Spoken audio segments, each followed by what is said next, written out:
Akashvani presents Morning News.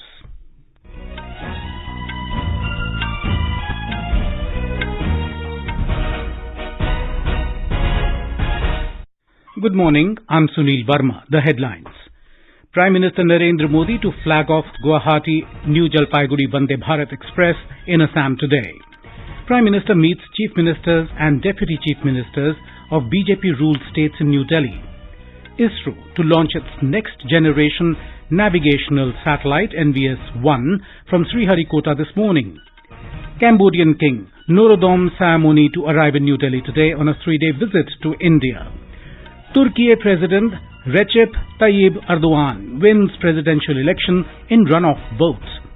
Defending champions India trounce Thailand 17-0 in their final Pool A match in Men's Junior Asia Cup Hockey in Salalah, Oman. And in IPL cricket, final match between Chennai Super Kings and Gujarat Titans to be played in Ahmedabad this evening.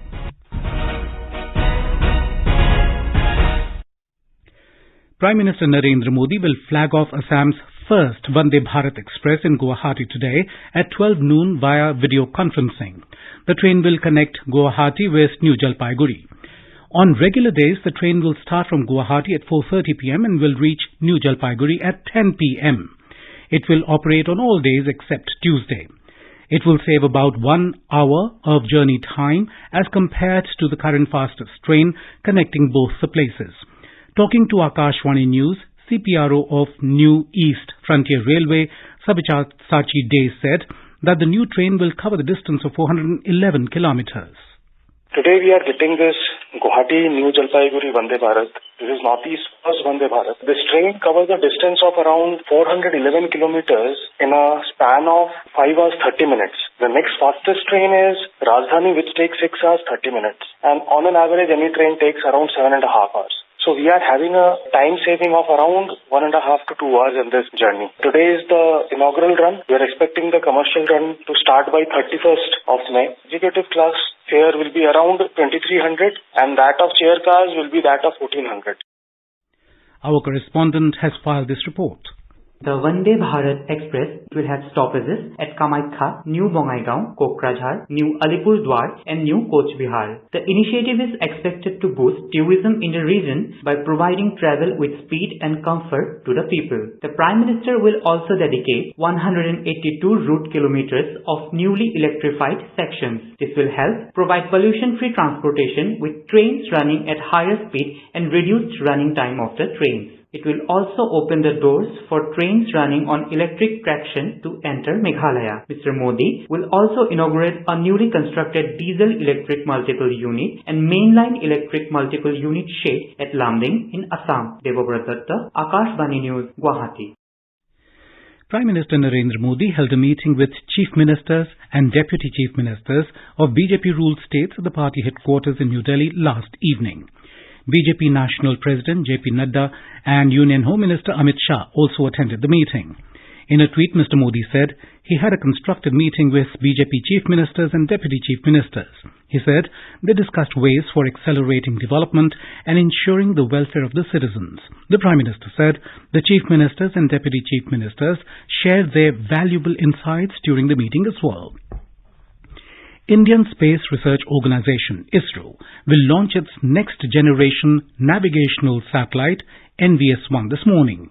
The satellite will be launched on board Geosynchronous Satellite Launch Vehicle, GSLV, at 10:42 a.m. from Satish Dhawan Space Centre in Sriharikota, Andhra Pradesh. More from our correspondent. This is the first of the second-generation satellites envisaged for the navigation with Indian Constellation series. NVS series of satellites will sustain and augment the NAVIC with enhanced features. It offers two services. One is the standard position service for civilian users and restricted service for strategic users. India will join the list of 3 other countries in the world after this mission. The satellite will be injected into a geosynchronous transfer orbit at around 20 minutes after the launch. The satellite will also carry an indigenously developed rubidium atomic clock which will be used for GPS precise location timing. Joy, AN News, Chennai. Defence Minister Rajnath Singh will attend the swearing-in ceremony of Nigeria's President-elect Bola Ahmed Tinubu at Eel Square in Abuja today. He is on a 3-day visit to Nigeria. His visit will further strengthen India-Nigeria bilateral relations. This is the first ever visit of an Indian Defence Minister to Nigeria. This visit will be an important landmark in building the strong bonds of friendship between the two countries. Considering the growing defence cooperation between India and Nigeria, senior officers of Ministry of Defence and top leadership of important defence PSUs have accompanied Mr. Rajnath Singh. They will hold meetings with the representatives from the Nigerian industry and the armed forces to identify the equipment and platforms through which the Indian defence industry can support the country's requirements. King of Cambodia, Norodom Sihamoni, will arrive in New Delhi this afternoon on a 3-day visit to India. The king will have bilateral meetings with President Draupadi Murmu and Prime Minister Narendra Modi tomorrow. He will be accorded a ceremonial welcome at the Rashtrapati Bhavan in the morning, following which he will pay floral tributes to Mahatma Gandhi at Rajghat. Vice President Jagdeep Dhankar and External Affairs Minister Dr. S. Jaishankar will call on the king. President Murmu will host a state banquet in honor of the visiting dignitary in the evening. The visit marks the culmination of the celebrations of the 70th anniversary of diplomatic relations between India and Cambodia. This visit by the King of Cambodia is taking place after almost 6 decades, with the last being that of the current king's father in 1963.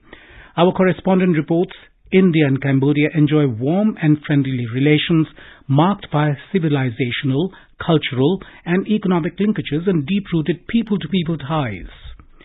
This is Akashvani giving you the news. For quick news updates round the clock, follow us on our Twitter handle @AIR News Alerts. As the Narendra Modi government completes 9 years in office, Akashvani News is bringing a series of special stories on the initiatives taken by the government. India has shown its prowess in vaccine research and development, manufacturing and implementation under the leadership of Prime Minister Narendra Modi. Under Vaccine Maitri initiative, India supplied vaccines to 100 countries and provided drugs to 150 countries during COVID pandemic. India received praise from all quarters of the world for supplying vaccines abroad under Vaccine Maitri. Speaking at the second Summit for Democracy earlier this year, Prime Minister Narendra Modi said, Vaccine Maitri was guided by the spirit of Vasudhaiva Kutumbakam. During COVID-19, India's response was people-driven. It is they who made it possible to administer over 2 billion doses of made-in-India vaccines. Our Vaccine Maitri initiative shared millions of vaccines with the world. This was also guided by the democratic spirit of Vasudhaiva Kutumbakam, one earth, one family, one future. Excellencies, there is much to say about the virtues of democracy, but let me say just this. India, despite the many global challenges, is the fastest growing major economy today. Maharashtra Chief Minister Eknath Shinde announced that Bandra-Versova Sea Route in Mumbai will be named as Swatantra Veer Savarkar Bandra-Versova Sagari Setu. He was speaking at an event on the 140th birth anniversary of Swatantra Veer Vinayak Damodar Savarkar in Mumbai yesterday. He also said that on the lines of Bravery Award instituted by the Union government, the Swatantra Veer Savarkar Shaurya Puraskar will be given for incredible bravery deeds in the state. Mumbai's Guardian Minister Deepak Kesarkar said, memories of Savarkar will be preserved in the entire state. In Uttarakhand, Akashvani is going to take a new initiative in the direction of conservation and promotion of Garhwali and Kumaoni dialects. News will be broadcast in Garhwali dialect regularly for 10 minutes from today evening from Dehradun Center of Akashvani. Garhwali News will be broadcast daily from 6:50 p.m. to 7 p.m. Apart from this, from June the 1st, Kumaoni dialect news will be broadcast regularly from Akashvani from 7:30 p.m. to 7:40 p.m. Jambu Zoo near Nagrota in the outskirts of Jammu city will be thrown open to the public today. Named after the founder of Jammu city, King Jambu Lochan, the zoo will have an artificial waterfall and 27 famous species of animals including Royal Bengal tiger, Asiatic lion, leopards, bears, crocodiles, etc. Spread over 3,200 canals of land in Nagrota area on the Jammu-Srinagar National Highway, the zoo is considered as North India's largest zoo and has become a major tourism highlight for people visiting Kashmir or Mata Vaishno Devi Shrine in Katra. In Turkiye, President Recep Tayyip Erdogan has won presidential election, extending his rule to a third decade. Erdogan defeated opposition leader Kemal Kılıçdaroğlu in yesterday's runoff vote. With 99.43% of the votes counted, preliminary official results announced by Turkiye Supreme Election Council showed Erdogan winning with 52.14% of the votes. Kılıçdaroğlu received 47.86%. The result is expected to be confirmed in the coming days. In hockey, defending champions India put up a brilliant attacking display to trounce Thailand 17-0 in their final Pool A match in the Men's Junior Asia Cup 2023 in Salalah, Oman last night. With the win, the Indian junior men's hockey team finished the Men's Junior Asia Cup 2023 Group A stage unbeaten and progressed to the semi-finals of the Continental Tournament. With this win, India finished on top of Pool A standings with 10 points from 4 matches. In Indian Premier League 2023 cricket, due to persistent rain in Ahmedabad last night, the final match between Chennai Super Kings, CSK, and Gujarat Titans GT was postponed to be played today at 7:30 p.m. at Narendra Modi Stadium in Ahmedabad. Around 11 p.m. last night, Indian Premier League took to Twitter and announced that the final has been moved to the reserve day. This is the first time in IPL history that a summit clash has moved to a reserve day. As the rain was persistent, there was no clarity over the start time for the IPL final between four-time winners Chennai Super Kings and defending champions Gujarat Titans. If MS Dhoni's CSK manage to win the final, it will be their 5th IPL title. In our bilingual live phone-in program, Public Speak at 9:30 tonight, we will bring a discussion on Mission Life, Lifestyle for Environment with Sujit Kumar Bajpayee, Joint Secretary, Ministry of Environment, Forests and Climate Change. Listeners can seek answers from the expert on sustainable lifestyle, sustainable patterns of consumption, production, and other queries related to Mission Life. Listeners can dial the telephone number 011-237-17106 and 011-2331-4444 from 9:30 p.m. onwards. You may also send your queries on WhatsApp number 928-909-4044. And now, for a look at today's newspapers, it's over to Sarabjit Kaur. Thank you, Sunil. Most dailies lead with the news and photographs of the inauguration of the new Parliament building.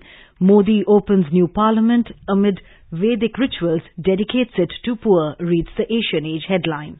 The new Parliament building is home to nearly 5,000 artworks, including paintings, wall panels, stone sculptures and metal murals, writes the Pioneer.